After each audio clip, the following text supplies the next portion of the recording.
Welcome to the Deep Sleep channel. We're so glad to have you here with us tonight. Tonight we're going to take you back in time. Not to a distant abstract past, but to a specific moment, a specific night. A night that changed everything for thousands of people. We're going back to August 24, 79 AD. We're going to Pompeii, a thriving Roman city on the coast of southern Italy. And we're going to experience the night that a mountain awoke and buried everything. This isn't a distant history lesson. This is a lived experience. We'll meet people in this city, people with hopes and fears and love and dreams. We'll follow them through their ordinary day, their ordinary evening. And then we'll experience the moment everything changed. Close your eyes. Let yourself drift back in time. Let yourself be present in a moment frozen forever in volcanic ash, the morning. August 24, 79 AD. Imagine yourself waking in Pompeii. The sun is just rising over the Bay of Naples. The light is golden, warm. The air smells like the sea, like bread baking, like the ordinary smells of a working city. Pompeii is a prosperous place. This is the first century of the Roman Empire, and this small city has benefited greatly from Roman trade and organization. The streets are laid out in a grid. The buildings are sturdy stone. There's an aqueduct bringing fresh water from the mountains. There are markets, forums, temples, theaters. This is a city that believes in itself, a city that expects to last. Let's meet some of the people who will live and die here in just a few hours. The baker, Modestus. In the pre-dawn darkness, before the sun rises, a man named Modestus is already at work. He's a baker, and he's been at work since the middle of the night. His bakery is near the street, where the smell of fresh bread will attract customers all day. Modestus is 43 years old. He's been a baker for 20 years. His hands are scarred from the heat of the ovens. His back aches from leaning over dough. But he loves his work. There's something meditative about it. The way flour becomes dough, becomes bread, becomes the food that sustains the city. He's been married for 18 years to a woman named Claudia. They have 2 children, a boy of 16 and a girl of 14. The boy works with him sometimes, learning the trade. The girl helps her mother at home. It's a simple life, but it's a good life. Modestus has enough to eat. He has a roof over his head. He has respect in his neighborhood. This morning, as he works, he's thinking about his son. The boy wants to try something different, to work with the stonemasons instead of the bakery. Modestus understands, but there's a sadness there. He wanted to pass on the trade, but times are changing. Young people want different things. The bread is nearly done.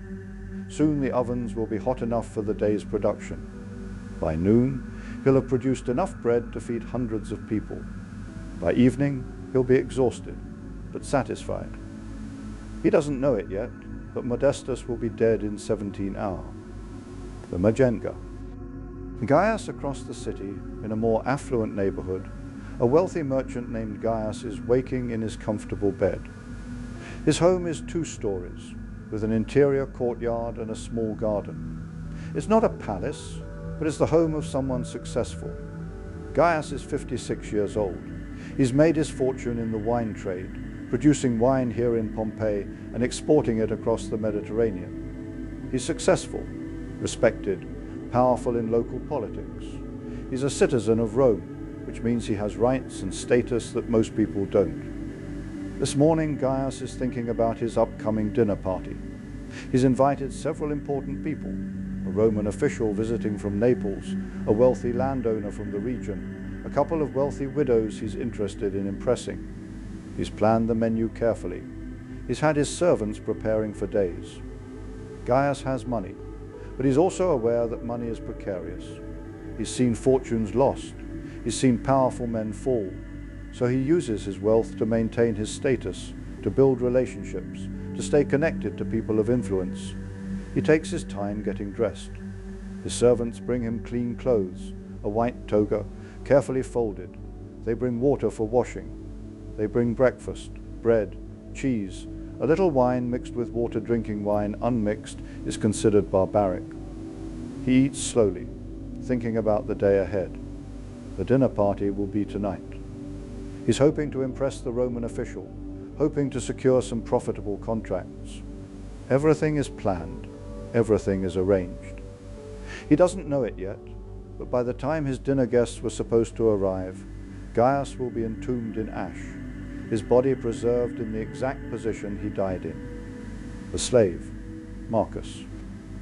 In the basement of a wealthy home, a man named Marcus is already awake. Marcus is a slave, and slaves don't get to sleep in. He's been up since before dawn, preparing the household for the day. Marcus was born a slave. His mother was a slave, his father unknown, possibly a free man, possibly another slave. He's never known freedom. He's 32 years old, and his entire life has been slavery. But Marcus's slavery is not as harsh as it could be. His master is moderately kind, which in the Roman world means he's not actively cruel. Marcus has enough to eat. He has a place to sleep. He works, but his work is organized. He has some small privileges. He's been allowed to learn to read and write, which gives him status among other slaves. Still, slavery is slavery. Marcus cannot leave. He cannot refuse work. His life is not his own. Everything he has, everything he does, belongs to his master. This morning, Marcus is preparing the kitchen for the day. There's a dinner party tonight. His master is hosting important guests. This means extra work. This means long hours preparing food, serving, cleaning. By morning, Marcus will be exhausted, but he's used to it. He doesn't know it yet, but he'll die doing what he's been doing all his life, serving, working, trying to survive in a world that doesn't recognize him as fully human. His body will be preserved in ash in the moment of his final work. The gladiator, Severus. In the arena on the edge of the city, a gladiator named Severus is training. The arena in Pompeii is small compared to the great amphitheater in Rome, but it's impressive nonetheless. It can hold about 20,000 people. Severus is 28 years old. He's been a gladiator for 8 years. He's one of the best, fast, strong, intelligent in his fighting. He's survived dozens of fights. He's killed other men. He's been wounded, has scars covering his body. Each scar is a story of survival, of skill, of luck. Severus wasn't always a gladiator. He was born a free man, but he was poor. When he was a young man, he made a choice, or rather, he accepted an offer. He signed himself into gladiatorial service in exchange for money and the chance at fame. It seemed like a good choice at the time. He was paid immediately. He got food and training. He became famous. But now, after 8 years, he sometimes wonders if it was a good choice. He's seen friends die. He's killed men he didn't want to kill. He's lived with the knowledge that any fight could be his last. He's lived with the crowd's bloodlust, their cheers when he kills, their jeers when he hesitates. Still, he's survived. He's built a life. He has money, some of which he's saved. He has status in Pompeii. Women find him attractive. Men respect him. He's more than just a poor farmer or a struggling laborer. He's a star. There are games scheduled for this afternoon. Severus is supposed to fight. He's been looking forward to it and dreading it in equal measure. The adrenaline, the skill, the danger, it's addictive, but it's also terrifying. He doesn't know it yet, but Severus will never fight again. The games will be cancelled. By afternoon, the mountain will have spoken, and human conflict will seem suddenly very small. The priestess, Livia. In the temple of Venus, a priestess named Livia is beginning her morning rituals. Livia is 40 years old, and she's been a priestess for 20 years. She was chosen young. Her family had wealth and status, and a priesthood was considered an honorable position for a woman of means. Livia never married. Instead, she devoted herself to the goddess Venus. She wears white robes. She maintains the temple. She conducts rituals. She reads omens in the behavior of animals and the flight of birds. She's respected, honored, considered wise. This morning, he's thinking about the upcoming elections. Next year, new magistrates will be chosen. Lucius is thinking about supporting a particular candidate, a young man from a wealthy family, someone Lucius has been mentoring. If the young man gets elected, Lucius will have leverage, will be able to influence city policy for years to come. He's also thinking about his legacy. He's old.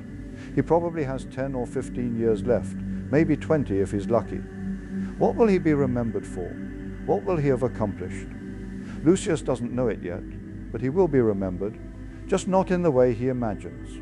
His body, preserved in ash, will outlast any monuments he might have built. His name will be forgotten, but his form will be known to archaeologists thousands of years in the future. He'll become a symbol of a moment, a frozen instant of history. The mother, Claudia. In her home, a woman named Claudia is waking her children. Claudia is the wife of Modestus the baker. She's 41 years old.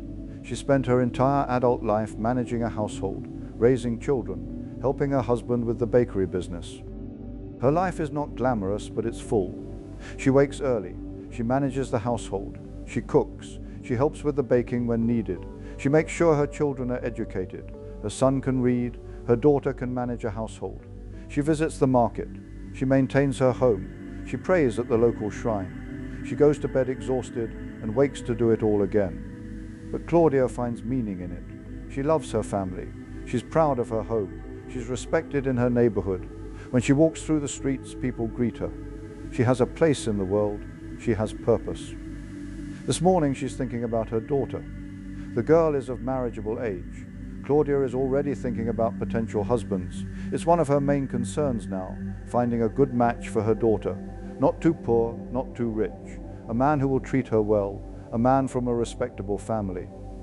Claudia doesn't know it yet, but her daughter will die today, before she ever marries. Her body will be preserved in ash, frozen at the age of 14, forever unmarried, forever young. Julius. In a modest home, a 7-year-old boy named Julius is waking up excited. Today is special. Today his father has promised to take him to the amphitheater to watch the games. Julius has never been before. He's been dreaming about it for weeks. Julius lives a simple life. His father is a stonemason. His mother manages the home. He has 2 older sisters. They're not wealthy, but they have enough. Julius attends a local school where he's learning to read and write. But what he really wants to do is see the games. The gladiators are his heroes. He wants to watch them fight. This morning, Julius is jumping with excitement. His mother has to tell him multiple times to eat his breakfast. His father is amused by his enthusiasm. They'll go this afternoon. It will be an adventure. Julius doesn't know it yet, but he will never make it to the games. By afternoon, the mountain will have erupted, and a 7-year-old boy's dreams of gladiatorial combat will end forever. His small body preserved in ash in the exact position he died in, perhaps running, perhaps hiding, perhaps calling for his mother. The afternoon, ordinary life. The morning progresses as it always does. The city is busy. The streets are filled with people. The forum is crowded with merchants selling goods. The bakeries are producing bread. The workshops are busy. People are working, talking, living their ordinary lives.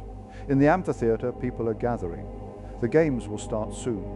There are gladiators preparing, checking their weapons, stretching, mentally preparing for combat. There are attendants setting up the arena. There are vendors selling food and drink to spectators who are arriving. The crowd is excited. The energy is electric. This is entertainment, yes, but it's also sport, spectacle, and a symbol of Roman civilization and power. The games represent everything that Rome is: organized, powerful, willing to spend resources on grandeur. Severus the gladiator is in the preparations area. He's putting on his armor, a metal helmet, greaves for his legs, a chest plate. His armor is both practical and decorative. Other gladiators are doing the same. They're checking their weapons, their balance, their readiness. Some of them are thinking about survival. Some are thinking about glory. Some are thinking about the money they'll earn if they win. Some are thinking about death. It's always a possibility. Despite the odds being against it, most gladiators do survive their fights. Death is real. At Gaius's home, servants are preparing for the dinner party. The kitchen is busy. There's wine to be mulled with spices. There's fish to be prepared. There's bread to be set out. There are slaves rushing around trying to make everything perfect. Everything must be exactly right for the honored guests tonight. Gaius himself is bathing. This is an afternoon ritual, something civilized people do before hosting important guests. He goes to the public baths, a social place where men gather, exercise, bathe, and talk. The baths are warm and steamy. There's a sense of relaxation and community. In the bakery, Modestus is exhausted but satisfied. The morning's baking is done. The bread has been delivered to customers. Now he's preparing for the afternoon's baking, bread for the evening meal, bread for the next morning. His son is with him, learning the trade despite his expressed interest in other work. In homes throughout the city, people are preparing lunch. Eating happens twice a day for most people, a light breakfast or snack in the morning, and a heavier meal in the afternoon. This afternoon meal is the main meal of the day. Families sit together eating. Children are loud and energetic. Parents try to maintain order. There's bread, cheese, maybe some vegetables, maybe some fish if they can afford it. There's wine, mixed with water. It's ordinary, daily life, happening for thousands of people simultaneously. In the Temple of Venus, Livia is conducting a ritual for a woman who wants children. It's a common prayer. Many women come to the temple hoping for fertility, hoping for children. Livia performs the ritual with care and sincerity. She believes in the power of the gods. She believes that Venus can help this woman. What Livia doesn't know is that this prayer will never be answered. The woman she's praying for will never have children. She'll die today, her body preserved in ash, her life ended in its prime. The afternoon clouds on the horizon. Around 2 o'clock in the afternoon, something odd happens. People notice the light changing. The sun becomes dimmer. A strange haze appears in the sky to the north. People stop what they're doing and look up. Mount Vesuvius is about 10 kilometers from Pompeii. Most people don't pay much attention to it. It's been quiet for centuries. It's considered dormant or possibly extinct. In the Roman mind, it's just a mountain. But now something is different. The haze is growing. It's getting darker. Some people are pointing. Some people are wondering what it is.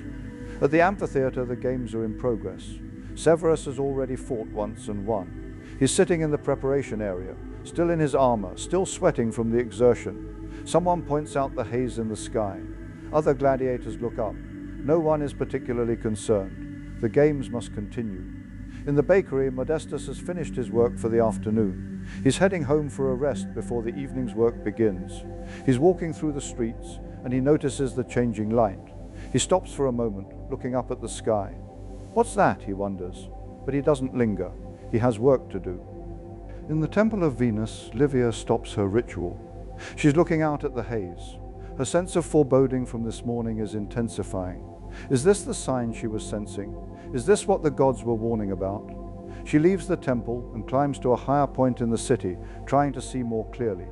What she sees makes her heart race. There's something above Mount Vesuvius. It's not smoke exactly, but it's dark and it's growing. For the first time, Livia is frightened. The eruption, hour by hour. It's just past 1 o'clock in the afternoon when Mount Vesuvius explodes. The explosion is heard for kilometers. It's a sound like nothing any of these people have ever heard, a roar from the earth itself, a sound that seems to come from the depths of the world. For just a moment there's confusion. People wonder what the sound was. Then the sky begins to change dramatically. A massive column of ash and rock and gas is shooting up from Mount Vesuvius. It's happening at incredible speed. The column is rising 20 kilometers or more into the air. It's carrying tons of rock, ash and pumice. It's creating a mushroom shape, a thick column with a spreading cap. Within minutes, daylight is turning to twilight. Within half an hour, it's nearly complete darkness at ground level. The ash cloud is so thick that it blocks out the sun. People are confused. People are frightened. In the amphitheater, the games stop. The crowd is looking up at the darkening sky. A few people start to leave, but others are frozen, unsure what to do. Modestus is walking home when the light changes. He looks up and sees the ash cloud. He doesn't understand what it is, but his survival instinct kicks in. He starts walking faster, heading toward his home. He wants to be with his family. He wants to be together. Gaius is in the baths when the sound comes. The whole structure shakes. People are shouting, confused. Gaius wraps his toga around himself and heads outside, trying to understand what's happening. The light is changing. The day is turning to night. People are panicking. Julius is in the amphitheater with his father. When the light changes, the child is terrified. The father tries to reassure him. It's just a storm, he says, though he doesn't believe it. They're trying to leave, trying to push through the crowd. Severus is still in the preparation area when the sound comes. The structure shakes. Debris is falling. The other gladiators are shouting. Severus grabs his sword, the one weapon he's comfortable with, and heads toward the exit. He doesn't know what's happening, but he knows he needs to get out of this enclosed space. Claudia is at home with her 2 children when the light changes. She's immediately afraid. She calls her children to her. She wants to protect them. She's holding her daughter close, trying to figure out what to do. In the temple of Venus, Livia is praying. She's praying to the goddess, asking for protection. She doesn't know what's happening, but she knows something terrible is occurring. Hour 2, darkness and ash. By now, it's completely dark outside. The noon sun is completely gone. The only light is what people can generate, torches, lanterns. But the ash is so thick that even the light is absorbed. It's a darkness unlike anything anyone has experienced. It's the darkness of being buried alive. And the ash is falling, not like snow, but like rain. Particles of rock, ash, pumice, all of it is falling from the sky. It's getting into people's clothes, their hair, their lungs. People are starting to realize that this is not a storm. This is something else, something catastrophic. Some people are trying to flee. They're heading toward the city gates, trying to escape. Some are heading toward the sea, hoping to find boats and escape by water. Some are running toward the countryside, hoping to get away from the city.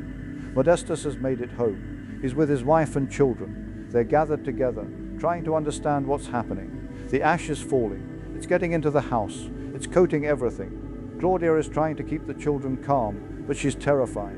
We should leave, Modestus says. We should try to get out of the city. They gather what they can carry. They head toward the door. Gaius is trying to gather his servants, trying to organize some kind of escape. But the darkness is disorienting. The ash is making it hard to see. People are panicking. Some are running in different directions. The organized household is becoming chaos. In the amphitheater, there's pandemonium. People are screaming. The crowd is panicking. They're trying to leave, pushing through exits. But the darkness and ash are disorienting. People are running into each other. Parents are trying to hold their children's hands and not lose them in the chaos. Julius is holding his father's hand as they move through the dark crowd. The child is crying. The father is trying to move forward, trying to find their way out. Everything is chaos. Severus is moving through the darkness with his sword. He's heading toward the city gate. He knows that staying in the city is death. He has to get out. He has to reach the countryside, the hills, somewhere away from this falling ash. Livia is in the temple, and she's made a decision. She's going to stay. She's going to pray. She believes that the goddess will protect her, or that she will die doing what she's meant to do, serving the goddess. She's not going to run. She's going to face whatever comes with dignity. Hour 3, the pyroclastic surge.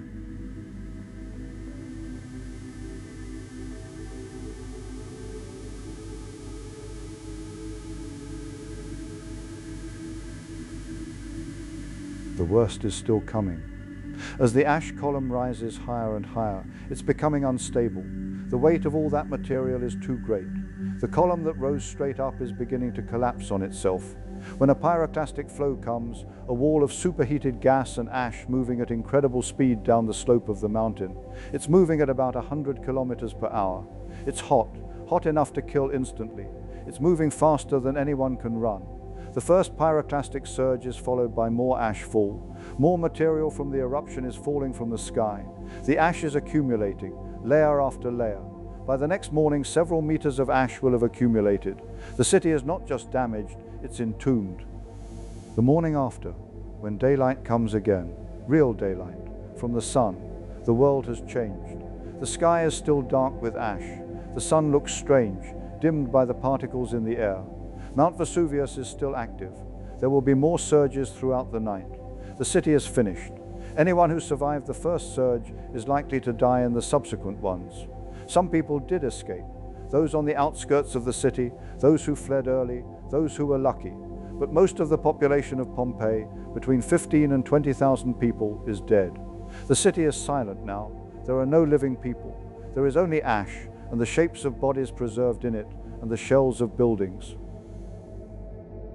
And the bodies preserved in ash. Over the following days, weeks, and months, the ash settles. It hardens. It forms a shell around the city. The pyroclastic material becomes rock hard, preserving everything within it, and it preserves the bodies. As bodies decay, they leave voids in the ash. Archaeologists, thousands of years later, will pour plaster into these voids to create casts of the bodies, showing the exact position in which people died. Modestus is found with his family. The baker who was thinking about his son's future is preserved with his wife and children, their arms around each other. Claudia is found in the position of protection, her body sheltering her children even in death. Gaius is found in his home, his carefully planned dinner party never to happen. Julius is found in the amphitheater area, his small body preserved, his dream of watching the games forever interrupted. Severus is found near the city gate, his body in armor, his sword beside him. Livia is found in the temple, her body facing the altar, as if she's still praying. The baker's bread is preserved in the ovens. The jars of wine and oil in the homes are preserved. The paintings on the walls are preserved. The graffiti scratched into the plaster is preserved. The entire moment is preserved. A city frozen in time. The legacy, what remains. Pompeii is lost to history for nearly 2,000 years. The city is buried under meters of ash. Vegetation grows over it. People forget about it. It becomes just another ruined place, covered by nature.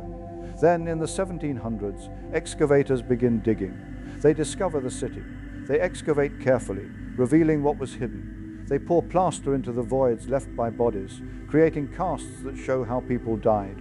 They find artifacts, jewelry, coins, tools, food, art. They piece together a story. What emerges is a portrait of an entire civilization, frozen at a specific moment. This is Pompeii's gift to history. Not a grand historical narrative, but the intimate details of ordinary lives. How people lived, what they valued, how they died. Modestus's bakery is found intact, with bread still preserved. His tools are there, his workspace is there. We know his name because he's marked on the ovens. We know his family died with him. Gaius's home is found with its mosaics and paintings intact. We can see what his home looked like, what his taste was, what he valued. We know he was wealthy and careful. The gladiator barracks are found. The amphitheater is found. The temples are found. The ordinary homes are found. Layer after layer, the city is revealed. But most importantly, the people are found. The casts of bodies tell their stories. A mother protecting her children. A man with his dog. A woman huddled in fear. A family together. A child frozen in death. A pregnant woman. An old man. A young woman. Slaves and free people. Rich and poor. Old and young. All of them dead. All of them preserved. Modestus, what we learn from Pompeii. As you drift into sleep thinking about Pompeii, think about what this moment teaches us. Pompeii reminds us that life is fragile, that certainty is an illusion, that the ordinary day can become the final day in an instant. Modestus thought he would bake bread for decades more. Claudia thought she would see her daughter married. Julius thought he would grow up. All of them thought they had time, but they didn't. And for thousands of years, their final moments are preserved. We know how they died. We can see their bodies. We can see their homes. Their story doesn't end with their death. It continues, told and retold through the preserved remains. Pompeii also reminds us of the common humanity. The slave and the free person both died. The poor baker and the wealthy merchant both died. The child and the elder both died. Death is the great equalizer. No amount of wealth, no amount of status could protect anyone from the mountain's awakening. And Pompeii reminds us that ordinary lives matter. We tend to think of history as being about emperors and kings, about great battles and political intrigue. But Pompeii shows us that the real substance of history is ordinary people. Their loves, their fears, their work, their relationships. This is what lasts. This is what matters. When archaeologists excavate Pompeii, they're not just looking for treasures or monuments. They're looking for evidence of human life. A child's toy, a love letter scratched into plaster, a loaf of bread. These are the artifacts that speak to us across 2,000 years. The night imagined.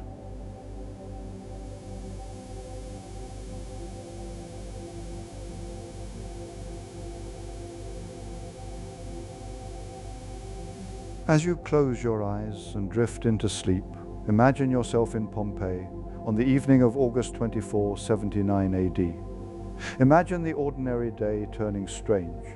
Imagine the light changing. Imagine the confusion and fear. Imagine people trying to understand what's happening, trying to protect their loved ones, trying to survive. Imagine Modestus reaching for his wife's hand as the ash falls. Imagine Claudia holding her children close. Imagine Julius crying for his father. Imagine Severus running, sword in hand, trying to escape. Imagine Livia praying in the darkness. Imagine Gaius realizing that his carefully planned dinner will never happen. These were real people. Their fear was real. Their love was real. Their final moments were real, and they're preserved for us in the ash, a gift of terrible beauty across 2,000 years. Now, thank you for joining us on this journey into history. Thank you for being present with the people of Pompeii in their final hours. Thank you for honoring their story. We are the Deep Sleep Channel. We believe that history is not distant. History is lived experience. History is human. And the best way to understand history is to imagine ourselves present in it, to feel what people felt, to understand what they understood. If you enjoyed this journey to Pompeii, please subscribe. We have more stories coming, stories about moments that changed the world, stories about people whose lives were transformed by circumstance, stories about the ordinary and extraordinary moments that shape human history. As you sleep tonight, you carry with you the memory of Pompeii. You carry with you the knowledge that life is precious, that time is limited, that the people we love matter, that ordinary lives, lived with care and attention, are the true substance of history. Sleep well. May you dream of the people of Pompeii, and may their story remind you to treasure the time you have, the people you love, and the ordinary beauty of being alive.